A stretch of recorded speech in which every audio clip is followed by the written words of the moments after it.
Because many Louisiana farmers got their corn planting finished early, they then turned their attention to planting their soybean crop. Some got started in early March, but they got a surprise from Mother Nature. And then we had a freeze on March 20th.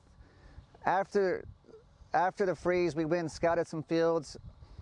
Some fields died completely and had to be replanted. Under normal weather conditions, a farmer's highest yield potential comes when beans are planted by late April. But that doesn't mean a good crop can't be realized if planting occurs later. If you plant into May or late May or even early June, you can still have good yield. It just depends on the weather. Last year was one of those years when the weather was not cooperative for beans planted in the optimal window.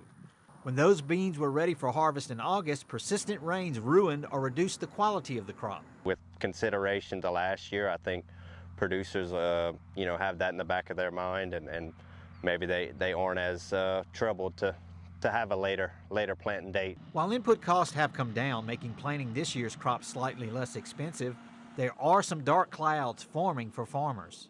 Soybean prices are steadily coming down. The corn futures price is steadily dropping. I don't know, China's not buying lately, so that's really a big concern we have right now. For the moment, farmers are focused on the task at hand, which is getting this year's crop planted. With the LSU AgCenter, this is Craig Gautreaux reporting.